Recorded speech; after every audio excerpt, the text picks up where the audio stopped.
বিকেল 5টা পর্যন্ত 14টা বুথে রিপোলের পর যে পার্সেন্টেজ ছিল সেটা 86.90, সেখানে মগরাহাট পশ্চিমে 86.11% ছিল এবং ডায়মন্ড হারবারে 87.60।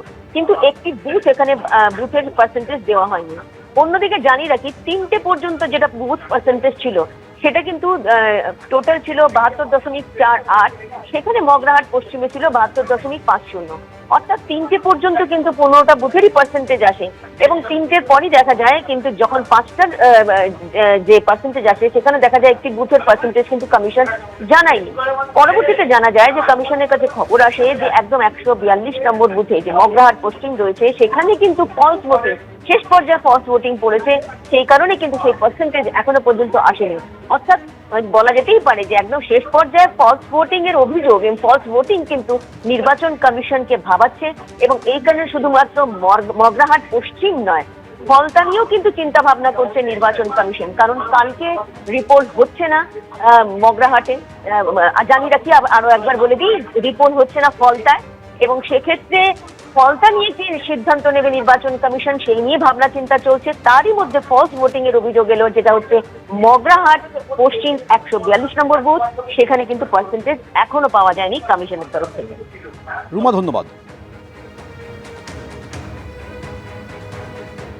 সোশ্যাল মিডিয়ায় ছবি ঘিরে বিতর্কের পর সাসপেন্ড কালীঘাট থানার ওসি। কালীঘাট থানার ওসি গৌতম দাসকে সাসপেন্ড করল লালবাজার। চেম্বারের মধ্যেই অস্ত্র নিয়ে পোজ দিয়ে ছবি তোলার পর তা পোস্ট করা হয়। ক্যাপশনে লেখা হয়, নতুন অ্যাসাইনমেন্টের জন্য তৈরি। কালীঘাট থানার ওসির ছবি পোস্ট করে কমিশনে অভিযোগ দায়ের করে তৃণমূল। ভোটের আগে কালীঘাট থানার ওসি বদল করা হয়েছিল আর গণনার ঠিক আগে নতুন ওসি এলেন।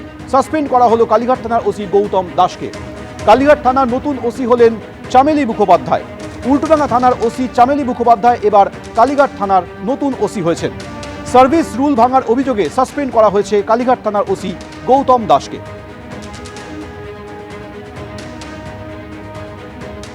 অতি পাকামি করতে গেছেন, ও সাসপেন্ড হয়ে যাওয়া দরকার। হয়ে গেছে, ভালো হয়েছে।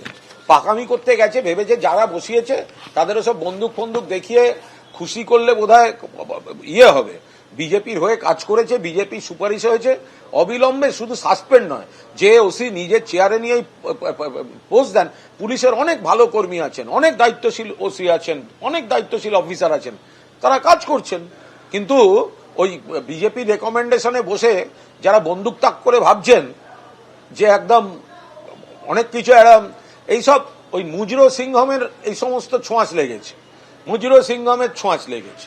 তো ওই সব ভাব দেখাতে গেলে এতে সাসপেন্ড কেন? ভবিষ্যতেই হয়তো কোনো থানায় না ফিরতে আসতে পারে। তাই এক্ষেত্রে কি ধরনের প্রাবধান আছে আইনে, সেটা নিশ্চিতভাবে নির্বাচন কমিশন ঠিক করবে এবং তারা যখন সিদ্ধান্ত নিয়েছেন এই সিদ্ধান্ত যুক্তিসঙ্গত কিনা বা এটা এই ছবিটা কতখানি সঠিক ইত্যাদি বিষয় সেটা প্রকাশ করবার অধিকার বা সে নিয়ে কথা বলবার অধিকার সংশ্লিষ্ট পুলিশ অফিসারের নিশ্চিতভাবে থাকবে। আমি শুধু এটুকুই বলবো যে আইন আইনের মতন চলবে এবং আইনের মধ্যে থেকেই আমাদের যারা সরকারি আধিকারিকরা আছেন তারা কাজ করবেন, এইটাই আমরা আশা করি।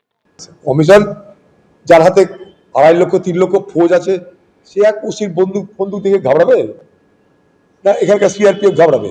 2.5 লক্ষ ফৌজ নিয়ে ঘুরে বেড়াচ্ছে, তারা কোথাকার বন্দুক নিয়ে কে বসে আছে না আছে, ডান্ডা নিয়ে কে বসে আছে, তাহলে তাদের মাথা ব্যথা করার সময় কোথায়?